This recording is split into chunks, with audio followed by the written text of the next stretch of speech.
Chemistry influences every aspect of human life, be it the cleansing agents we use, the clothes we wear, the food we eat, or the medicines we take.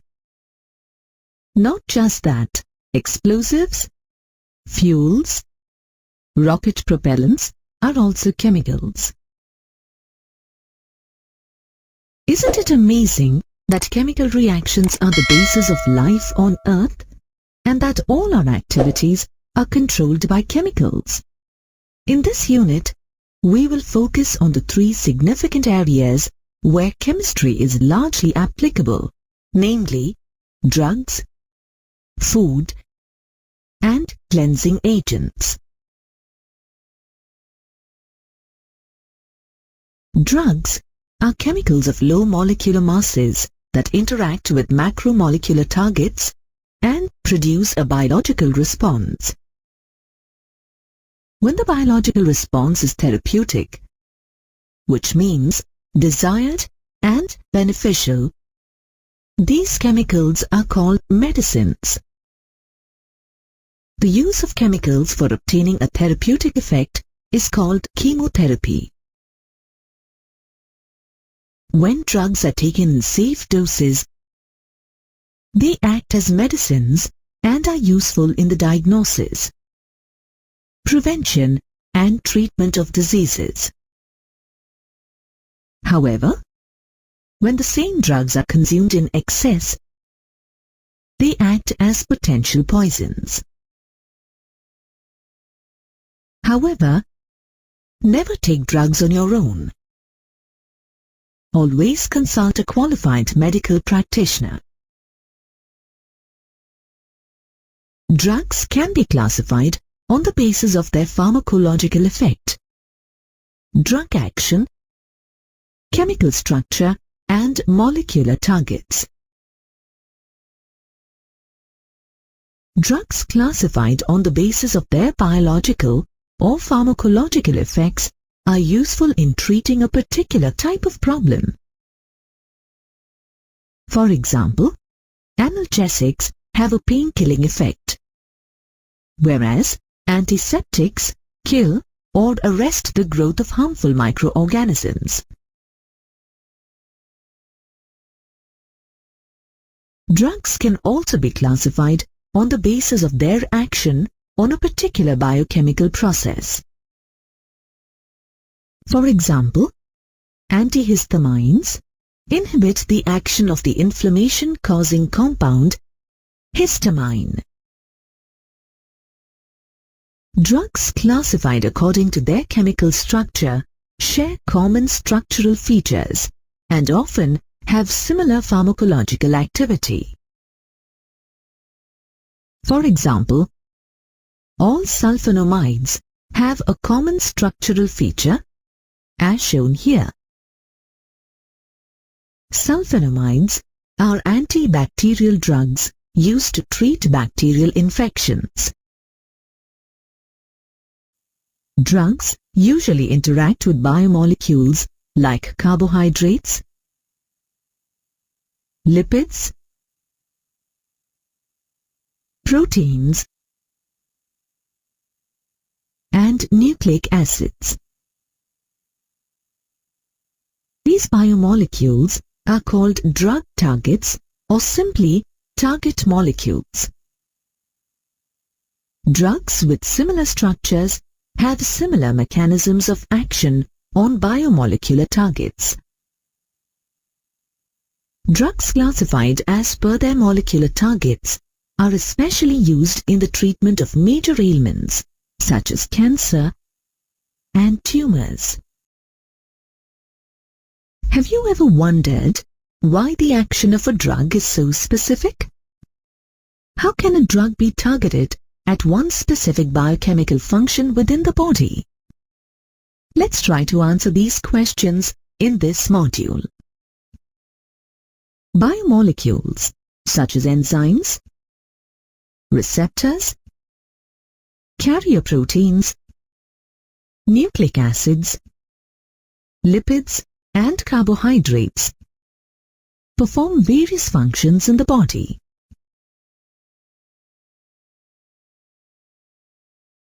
Enzymes are proteins that act as biological catalysts in the body. Receptors are vital to the communication system in the body. Carrier proteins carry polar molecules across the cell membrane.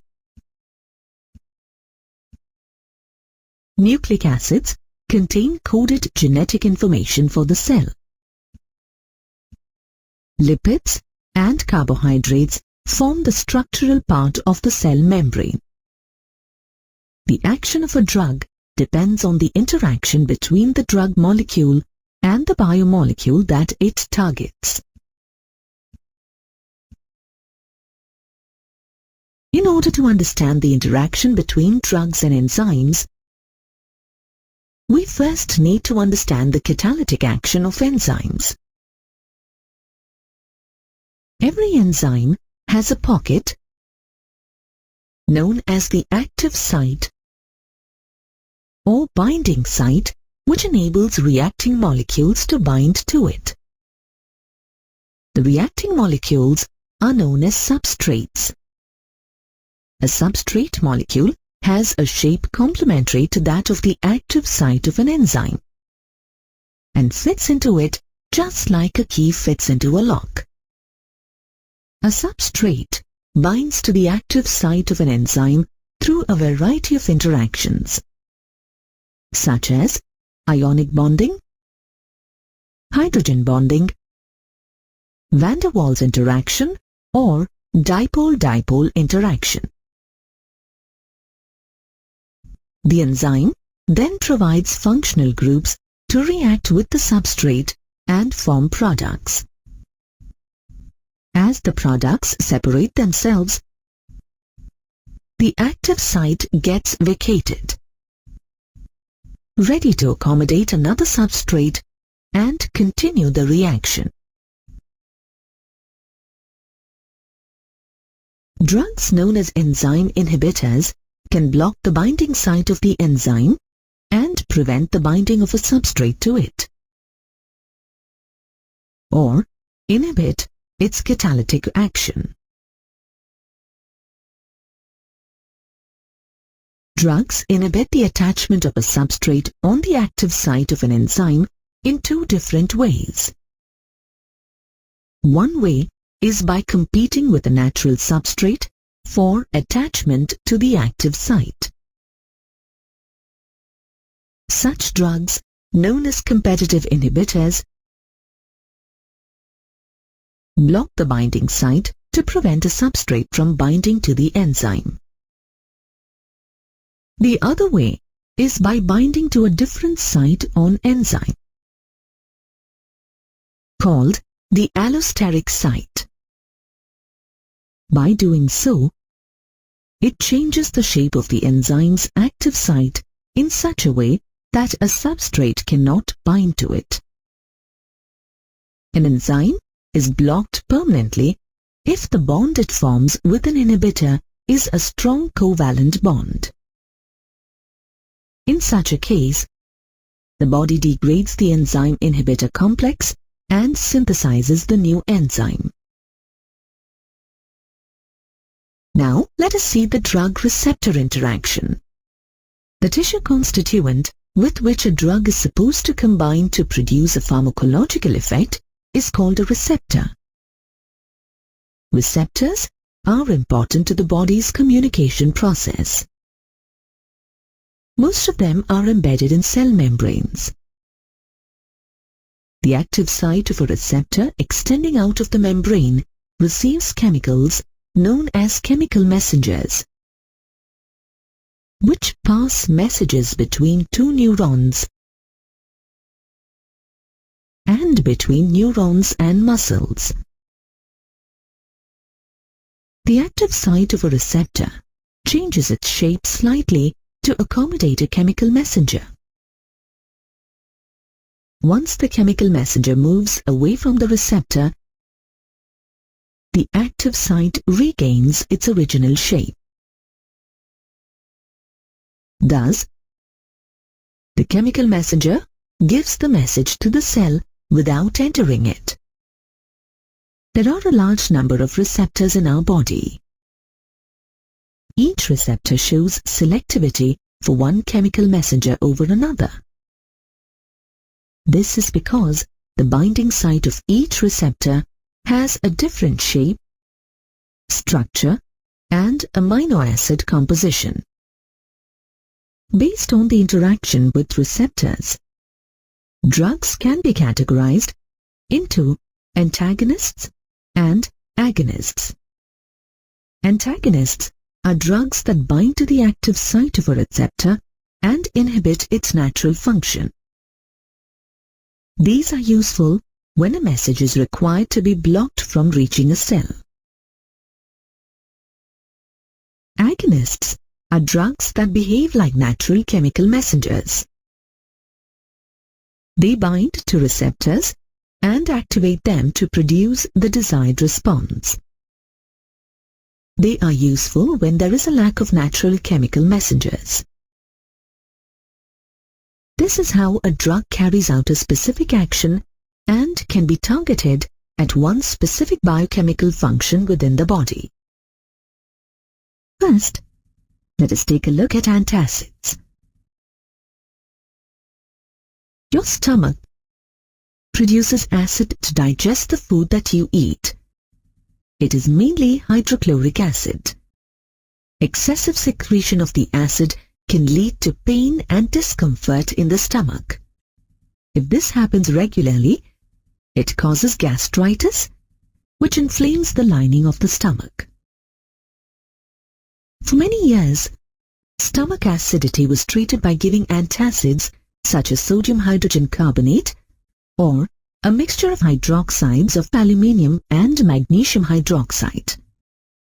However, excessive use of antacids makes the stomach alkaline and triggers the production of even more acid.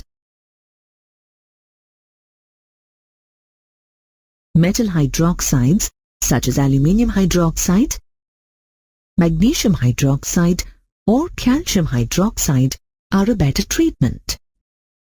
This is because they are insoluble in water and do not increase the pH above neutrality. However, because of their mode of action, antacids address only the symptoms of excessive acidity, not the cause. A major breakthrough in the treatment of hyperacidity was the discovery that histamine, a potent vasodilator, also stimulates the secretion of pepsin and acid in the stomach. This discovery spurred the search of new compounds that structurally resembled antihistamines and would block acid secretion. Cimetidine is one such antihistamine drug designed to prevent the interaction of histamine with the receptors present in the stomach. As a result, less amount of acid is produced in the stomach.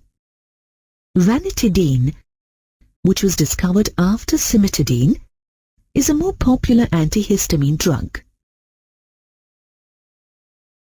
Histamine has a variety of actions, including the contraction of smooth muscles in the bronchi and gut, and the relaxation of other muscles, such as those in the walls of fine blood vessels. Histamines bind to the receptors in the nasal cavity.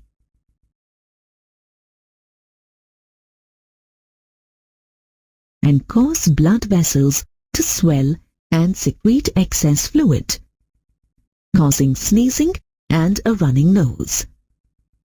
Thus, histamines are also responsible for the nasal congestion associated with common colds and with allergic response to pollen, food products, dust, sheep wool, etc.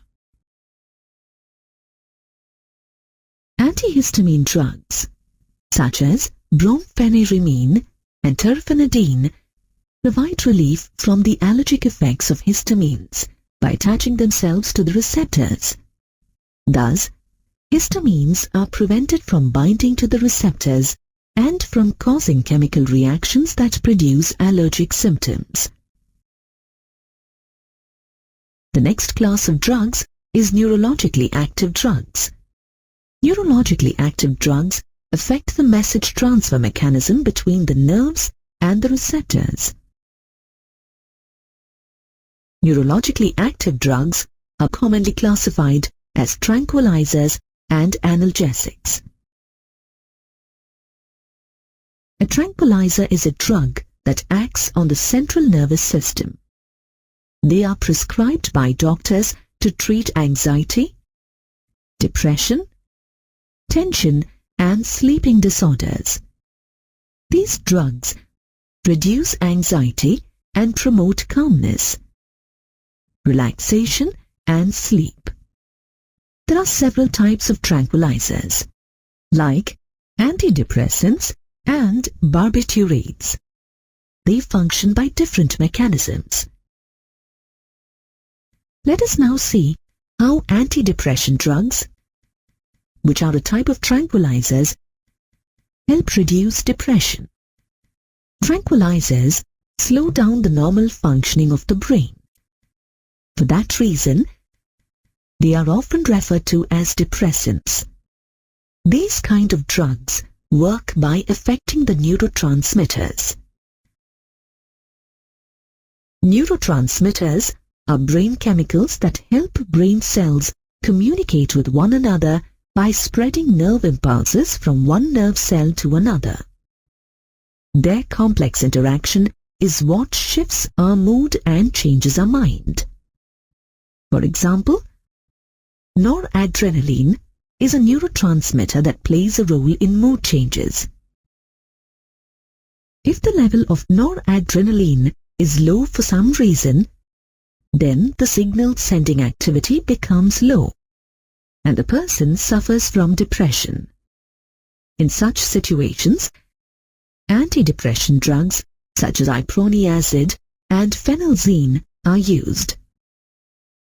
They help correct the abnormal neurotransmitter activity by inhibiting the catalytic degradation activity of noradrenaline by enzymes. The relatively mild tranquilizer, namely chlordiazepoxide, helps relieve tension. Another tranquilizer, Equinil, is used to control depression and hypertension. Another important class of tranquilizers is barbiturates. It includes the derivatives of barbituric acid such as veronal, amityl, nembutyl, luminal, and seconal. Barbiturates are used as sedatives, that is, to produce a calming effect, and also as hypnotics, that is, to induce sleep. Other examples of this class are Valium and serotonin.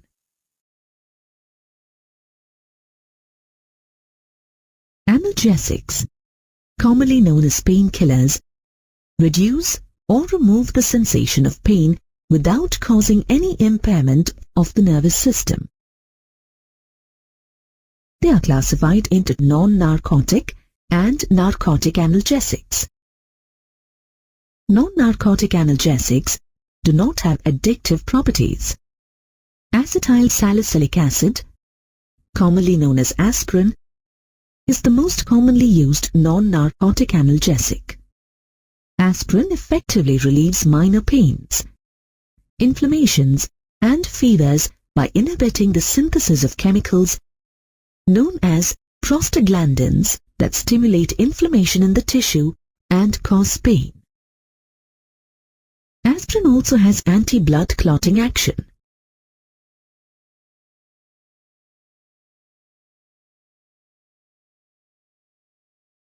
And hence is useful in preventing heart attacks. Non-narcotic analgesics are also the most common pain relief medications used to treat osteoarthritis. Narcotic analgesics are the oldest as well as the strongest analgesics or pain-relieving drugs known to humans. Morphine, codeine, and many of their homologues are called narcotic drugs. They are also called opioids or opiates, as they are obtained from opium poppy. These drugs are addictive as they tend to produce a state of euphoria or a feeling of extreme well-being. When administered in medicinal doses, these drugs relieve pain and produce sleep. However, in high doses, they produce stupor, coma, convulsions, and finally death. These analgesics are chiefly used in relieving post-operative pain, cardiac pain, and pains of terminal cancer. Microorganisms such as bacteria, virus, and fungi cause different diseases in human beings and animals. Such disease-causing microorganisms are called pathogens. An antimicrobial is a substance that kills or inhibits the growth of these microorganisms. Antibiotics, antiseptics, disinfectants are antimicrobial drugs. First, let's learn about antibiotics. The word antibiotics comes from the Greek word anti, meaning against, and bios, meaning life. An antibiotic is a drug that kills or slows the growth of bacteria. Owing to their low toxic effect on humans and animals, antibiotics are widely used to treat bacterial infections.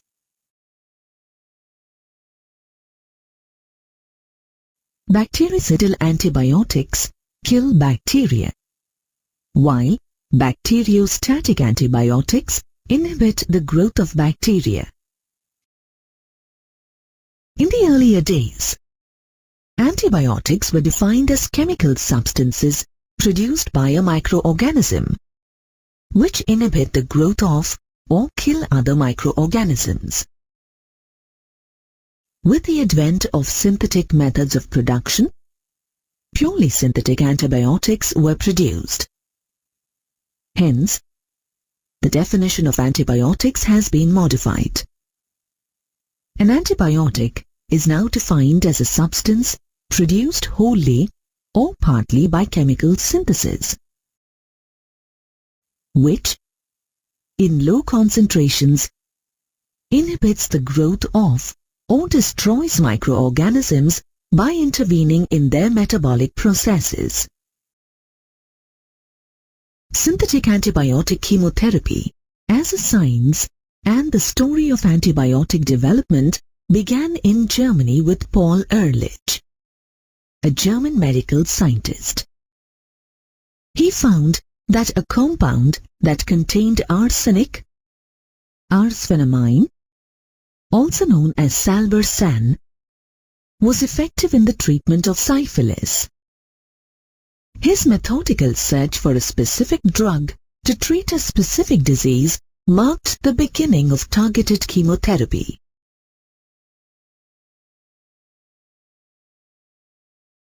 The real revolution in antibacterial therapy began with the work of Alexander Fleming. He showed that molds such as the Penicillium species can produce antibacterial chemicals. Fleming's discovery and the isolation of penicillin marked the beginning of modern antibiotics. Around the same time, the German bacteriologist Gerhard Domach announced that the red dye prontossil is active against certain bacterial infections in mice and humans. Soon afterwards, French scientists showed that the active antibacterial agent of prontossil is sulfalinamide. Further research has provided an overwhelming evidence of the efficacy of both frontosil and sulfanilamide in streptococcal septicemia. This marked the beginning of the sulfonamide era. Bacteria are grouped as gram-positive and gram-negative on the basis of the results of the gram staining test. Bacteria that stain purple are termed gram-positive, and those that stain pink, gram-negative. Antibiotics that kill or inhibit a wide range of gram-positive and gram-negative bacteria are said to be broad-spectrum antibiotics. Ampicillin, amoxicillin, chloramphenicol, vancomycin and ofloxacin are some such broad-spectrum antibiotics. Chloramphenicol is a bacteriostatic antibacterial that is rapidly absorbed from the gastrointestinal tract and, therefore, can be given orally in case of typhoid, dysentery, acute fever, certain forms of urinary infection, meningitis, and pneumonia. Narrow-spectrum antibiotics, on the other hand, are active against gram-positive or gram-negative bacteria, but not against both. Penicillin G is a narrow-spectrum antibiotic which is effective against gram-positive bacteria. Now, let's look at other antimicrobial drugs. Antiseptics and disinfectants. An antiseptic is a substance that kills or inhibits the growth of microorganisms on the external surfaces of the body. Unlike antibiotics, they are not ingested, but are applied on living tissue, like on wounds, cuts, ulcers, and diseased skin surfaces. Let us look at some examples of commonly used antiseptics. A tincture consisting of a solution of elemental iodine in ethyl alcohol water mixture is known as tincture of iodine. It is applied topically to wounds as an antiseptic. Bithionol is added to soap to impart antiseptic properties. Dettol, a mixture of chloroxylenol and terpineol, is an inexpensive liquid antiseptic. Iodoform, an organoiodine compound, is used as an antiseptic for wounds. A dilute aqueous solution of boric acid is used as a weak antiseptic for the eyes.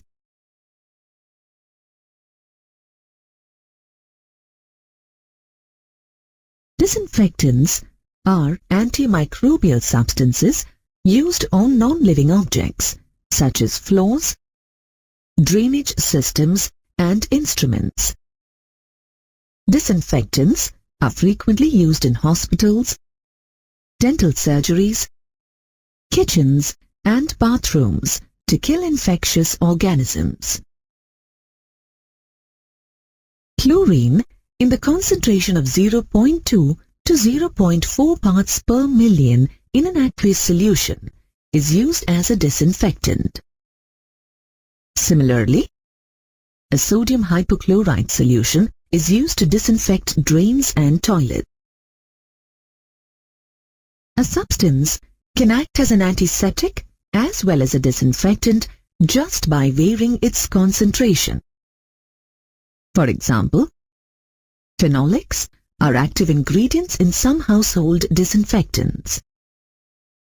A 0.2% solution of phenol acts as an antiseptic, while a 1% solution acts as a disinfectant and is used to clean floors.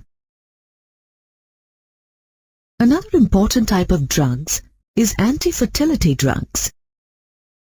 With global population growing by the day, birth control has become essential. Oral contraceptives or anti-fertility drugs are used for birth control. Birth control pills essentially contain a mixture of hormones, namely synthetic estrogen and progesterone derivatives. Progesterone is known to suppress ovulation. Norethindrone is a synthetic progesterone derivative most widely used as an anti-fertility drug. Another drug, novestrol or ethinyl estradiol, uses an estrogen derivative in combination with the progesterone derivative. Chemicals are added to food for various reasons, such as enhancing its appeal or nutritional value and to preserve it.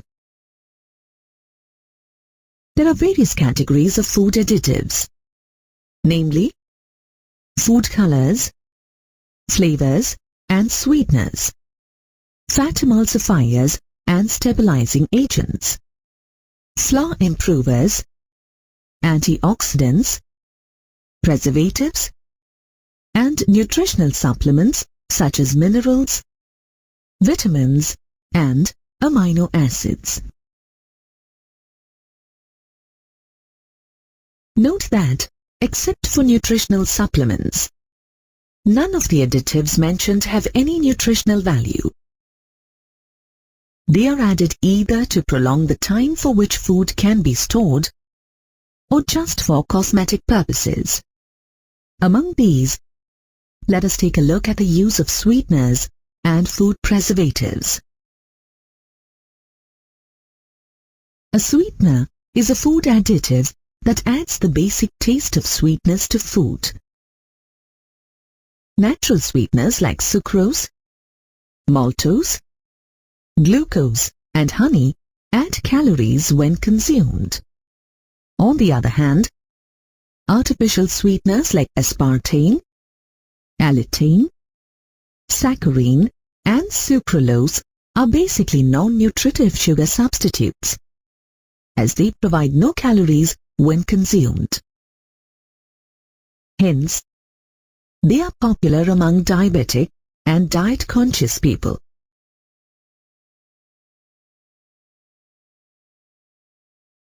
Let us take a look at some common artificial sweeteners. Saccharin is one of the most popular sweetening agents, which is used to sweeten products such as drinks, candies, medicines, and toothpaste. It is about 550 times sweeter than cane sugar, that is, sucrose, but has an unpleasant bitter or metallic aftertaste, especially at high concentrations. Another popular and widely used artificial sweetener is aspartame. Aspartame is a methyl ester of the dipeptide formed from the amino acids aspartic acid and phenylalanine. It is a non-saccharide sweetener that is about 200 times sweeter than cane sugar. It has a sweet taste without the bitter chemical or metallic aftertaste reported in other artificial sweeteners. However, its use is limited to cold food and soft drinks as it is unstable at cooking temperature.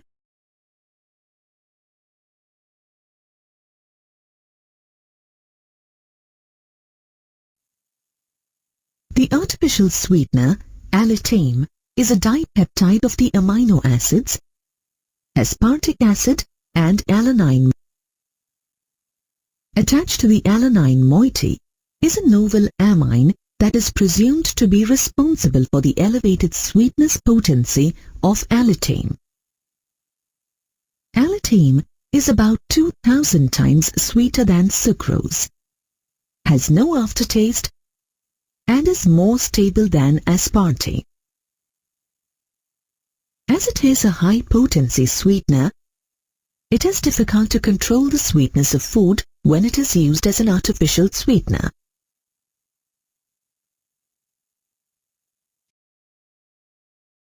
Sucralose is a trichloro-derivative of sucrose and a zero-calorie artificial sweetener, which looks and tastes just like sugar. Sucralose is approximately 600 times sweeter than sucrose and is stable at cooking temperature. It is a very versatile sweetener that is used in a wide variety of foods and beverages.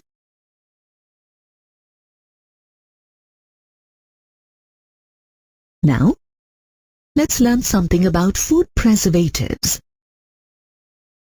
A food preservative is a naturally occurring or synthetic substance added to food to prevent spoilage by microbial growth or undesirable chemical changes.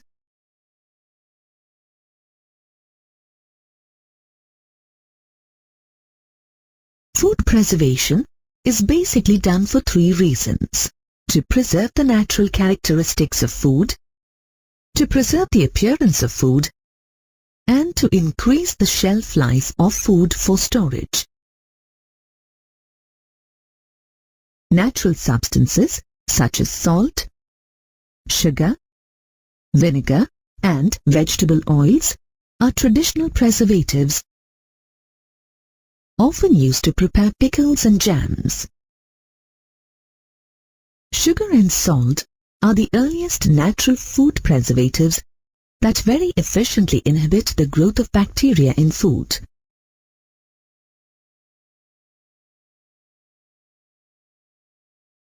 Artificial or chemical preservatives are either added to food or sprayed on food and have been known to effectively prolong the shelf life of food. Artificial preservatives act as either antimicrobials or antioxidants, or both. Antimicrobials in preservatives prevent the growth of molds, yeasts, and bacteria, while antioxidants keep food from becoming rancid. Antioxidants also prevent the loss of some essential amino acids and vitamins. Some examples of chemical food preservatives are benzoates, nitrites, and sorbates.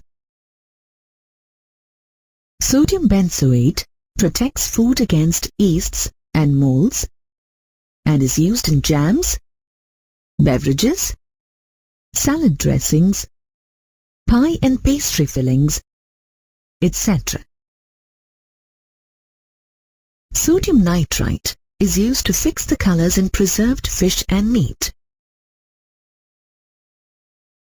The sorbate family of compounds available as sorbic acid, potassium sorbate, sodium sorbate, or calcium sorbate are effective against yeasts, molds, and selective bacteria, and are widely used in cheese, dips, yogurt, bread, icings, salads, beverages, olives, smoked and salted fish, and several other food items.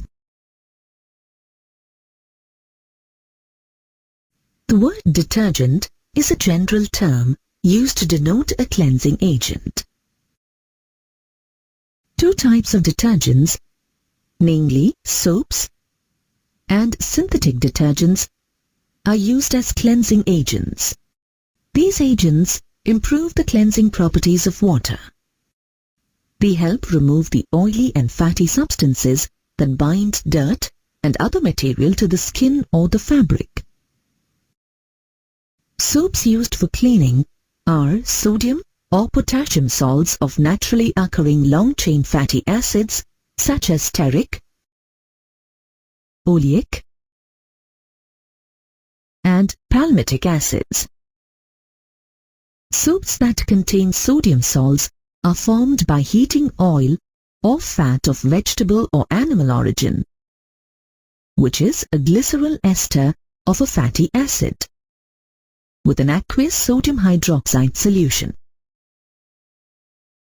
The hydrolysis of oil or fat results in the formation of a mixture of a sodium salt of a fatty acid and a glycerol, as shown in the equation here. As the salts thus formed are used as soaps, the alkaline hydrolysis of oils and fats is commonly known as saponification. In this reaction, esters of fatty acids are hydrolyzed and the soap obtained remains in colloidal form. The soap and the glycerol are separated by adding concentrated sodium chloride solution to the mixture.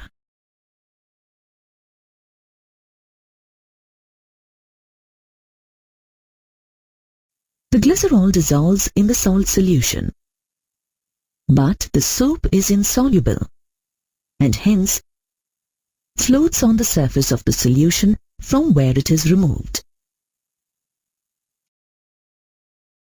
Glycerol from the solution is recovered by fractional distillation.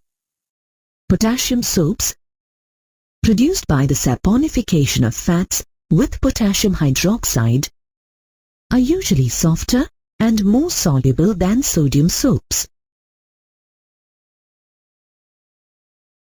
Soaps may vary in composition and method of processing. For example, substances of medicinal value are added to medicated soaps. Similarly, glycerol and a gum called rosin are added while preparing shaving soaps.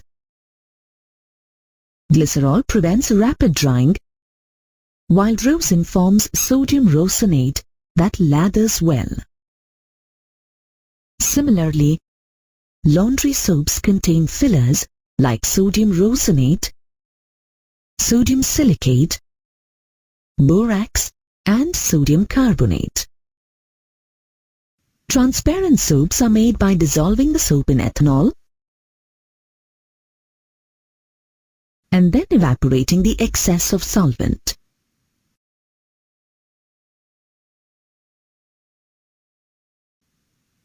Soaps that float on water are made by beating air into them before they harden. In preparing soap powders and scouring soaps, an abrasive agent such as powdered pumice or finely divided sand are added, along with builders such as sodium carbonate and trisodium phosphate. The builders enable the soap to act at a faster rate. In preparing toilet soaps, good quality fats and oils are used, and excess alkali is removed. Perfumes and colors are added to make them attractive.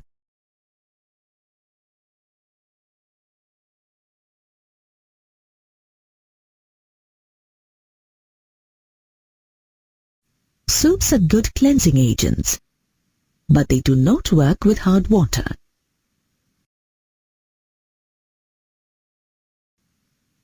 Hard water has high mineral content that primarily consists of calcium and magnesium ions. These ions make the water resistant to soaps. When these ions come into contact with sodium or potassium soaps, they form insoluble calcium and magnesium soaps, thus rendering them useless as cleansing agents. Calcium and magnesium soaps form a white precipitate called scum in water and hinder cleaning by sticking to the cloth fiber, skin, or hair, thus preventing the formation of lather. Let us now look at synthetic detergents. Synthetic detergents are cleansing agents that have all the properties of soap but do not contain any soap. They are more efficient than soaps as they give foam in soft water, hard water, as well as in ice-cold water.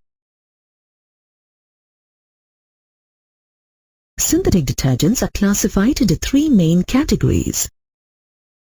These are anionic detergents, cationic detergents, and non-ionic detergents. Anionic detergents are sodium salts of sulfonated long-chain alcohols of hydrocarbons. Treating long-chain alcohols with concentrated sulfuric acid yields alkyl hydrogen sulfate.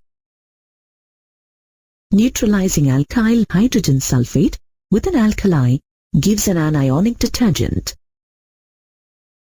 Similarly, alkyl benzene sulfonic acids, on being neutralized with an alkali, yield alkyl benzene sulfonates as shown in the reaction here.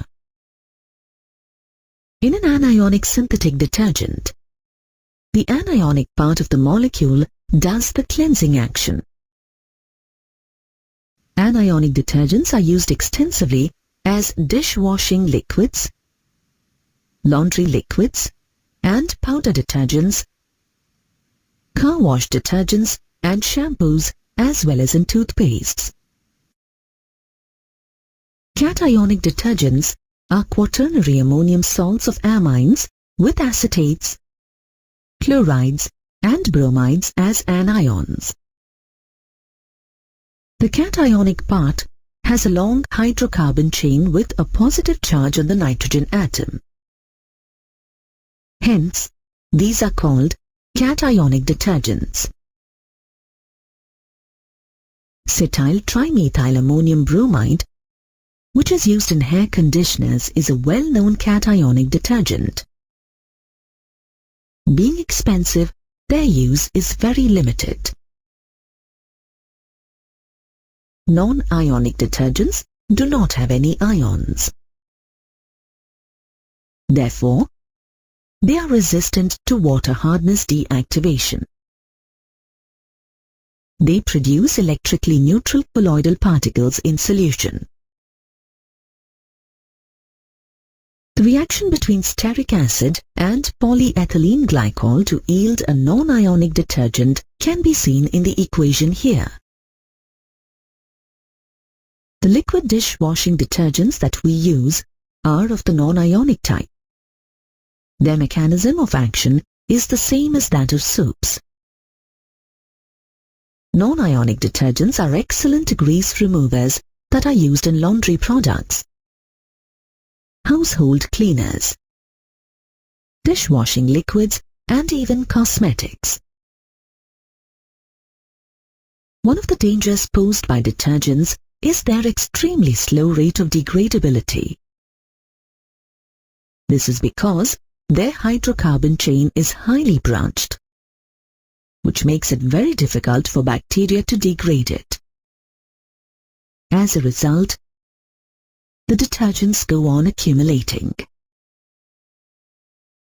Ultimately, when they reach water bodies, they cause pollution and foaming. This problem persists despite the treatment of polluted water. Therefore, currently, research is being conducted to control and minimize the branching of the hydrocarbon chain in order to make detergents more easily biodegradable.